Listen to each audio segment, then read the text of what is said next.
महाशिवरात्रि भारतीयों का एक प्रमुख त्योहार है। यह भगवान शिव का प्रमुख पर्व है। माघ फागुन कृष्ण पक्ष चतुर्दशी को महाशिवरात्रि पर्व मनाया जाता है। माना जाता है कि सृष्टि का प्रारंभ इसी दिन से हुआ। अगर आप हमारे चैनल पर नए हैं तो श्री बांके बिहारी ज्योतिष केंद्र चैनल को सब्सक्राइब और लाइक जरूर करें।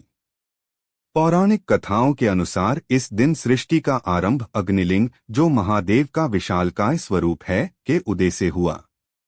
इसी दिन भगवान शिव का विवाह देवी पार्वती के साथ हुआ था। साल में होने वाली 12 शिवरात्रियों में से महाशिवरात्रि को सबसे महत्वपूर्ण माना जाता है। भारत सहित पूरी दुनिया में महाशिवरात्रि का पावन पर्व बहुत ही उत्साह के साथ मनाया जाता है। महाशिवरात्रि से संबंधित कई पौराणिक कथाएं हैं। समुद्र मंथन की कथा सुने। समुद्र मंथन अमृत का उत्पादन करने के लिए निश्चित था, लेकिन इसके साथ ही हलाहल नामक विष भी पैदा हुआ था। हलाहल विष में ब्रह्मांड को नष्ट करने की क्षमता थी और इसलिए केवल भगवान शिव इसे नष्ट कर सकते थे। भगवान शिव ने हलाहल नामक विष को अपने कंठ में रख लिया था। जहर इतना शक्तिशाली था कि भगवान शिव बहुत दर्द से पीड़ित हो उठे थे और उनका गला बहुत नीला हो गया था। इस कारण से भगवान शिव नीलकंठ के नाम से प्रसिद्ध हैं। उपचार के लिए चिकित्सकों ने देवताओं को भगवान शिव को रात भर जागते रहने की सलाह दी। इस प्रकार भगवान शिव के चिंतन में एक सतर्कता रखी। शिव का आनंद लेने और जागने के लिए देवताओं ने अलग अलग नृत्य और संगीत बजाने। जैसे सुबह हुई, उनकी भक्ति से प्रसन्न भगवान शिव ने उन सभी को आशीर्वाद दिया। शिवरात्रि इस घटना का उत्सव है जिससे शिव ने दुनिया को बचाया। तब से इस दिन भक्त उपवास करते हैं। आइए अब सुनते हैं शिव पार्वती जी की शिकारी की कथा।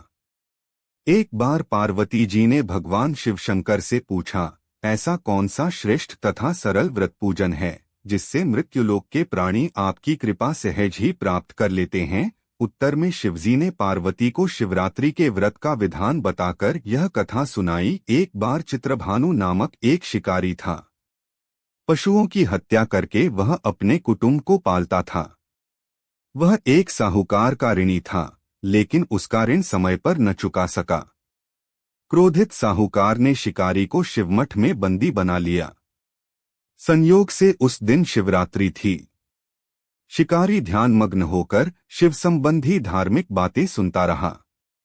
चतुर्दशी को उसने शिवरात्रि व्रत की कथा भी सुनी। संध्या होते ही साहूकार ने उसे अपने पास बुलाया और ऋण चुकाने के विषय में बात की। शिकारी अगले दिन सारा ऋण लौटा देने का वचन देकर बंधन से छूट गया।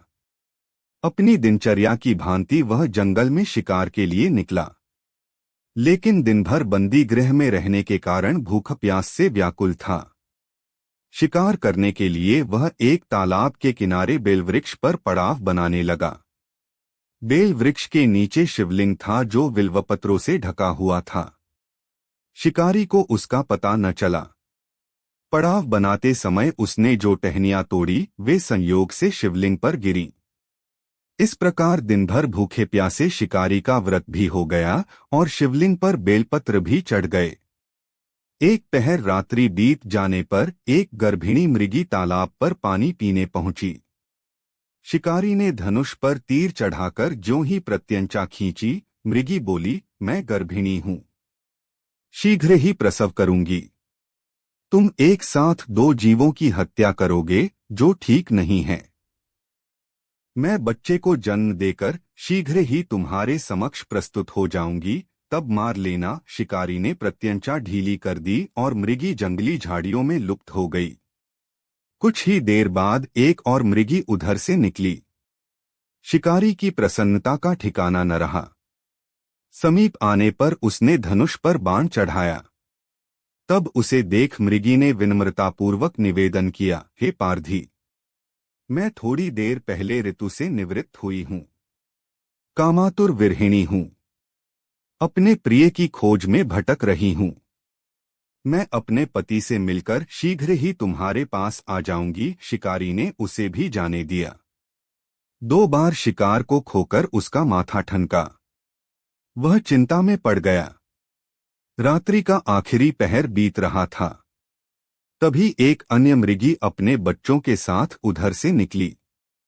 शिकारी के लिए यह स्वर्णिम अवसर था। उसने धनुष पर तीर चढ़ाने में देर नहीं लगाई। वह तीर छोड़ने ही वाला था कि मृगी बोली, हे पारधी, मैं इन बच्चों को इनके पिता के हवाले करके लौट आऊंगी। इस समय मुझे शिकारी हंसा और बोला, सामने आए शिकार को छोड़ दूं, मैं ऐसा मूर्ख नहीं। इससे पहले मैं 2 बार अपना शिकार खो चुका हूं। मेरे बच्चे भूख प्यास से तड़प रहे होंगे। उत्तर में मृगी ने फिर कहा, जैसे तुम्हें अपने बच्चों की ममता सता रही है, ठीक वैसे ही मुझे भी। इसलिए सिर्फ बच्चों के नाम पर मैं थोड़ी देर के लिए जीवनदान मांग रही हूं। हे पारधी, मेरा विश्वास कर, मैं इन्हें इनके पिता के पास छोड़कर तुरंत लौटने की प्रतिज्ञा करती हूं।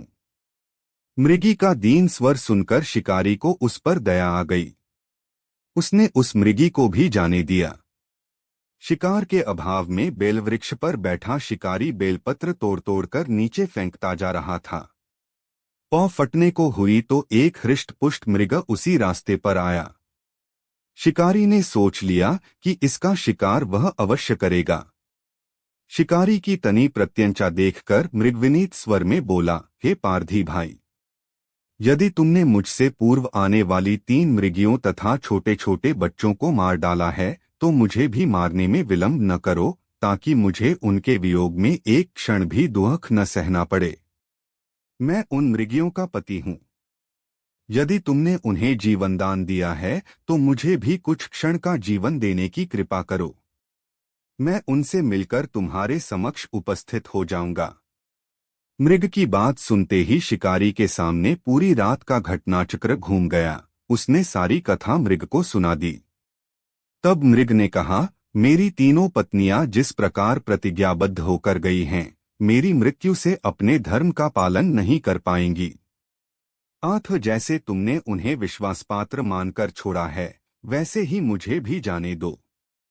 मैं उन सब के साथ तुम्हारे सामने शीघ्र ही उपस्थित होता हूँ। उपवास, रात्रि जागरण तथा शिवलिंग पर बेलपत्र चढ़ने से शिकारी का हिंसक हृदय निर्मल हो गया था। उसमें भगवद शक्ति का वास हो गया था। धनुष तथा बाण उसके हाथ से सहज ही छूट गया। भगवान शिव की अनुकंपा से उसका हिंसक हृदय कारुणिक भावों से भर गया। वह अपने अतीत के कर्मों को याद करके पश्चाताप की ज्वाला में जलने लगा। थोड़ी ही देर बाद वह मृग सपरिवार शिकारी के समक्ष उपस्थित हो गया ताकि वह उनका शिकार कर सके, किंतु जंगली पशुओं की ऐसी सत्यता, सात्विकता एवं सामूहिक प्रेम भावना देखकर शिकारी को बड़ी ग्लानि हुई। उसके नेत्रों से आंसुओं की झड़ी लग गई। उस मृग परिवार को न मारकर शिकारी ने अपने कठोर हृदय को जीव हिंसा से हटा सदा के लिए कोमल एवं दयालु बना लिया। देवलोक से समस्त देव समाज भी इस घटना को देख रहे थे। घटना की परिणति होते ही देवी देवताओं ने पुष्पवर्षा की। तब शिकारी तथा मृग परिवार मोक्ष को प्राप्त हुए। अगर आपको कथा अच्छी लगी है तो आप लाइक जरूर करें। सभी को जय शिव शंकर, जय भोलेनाथ।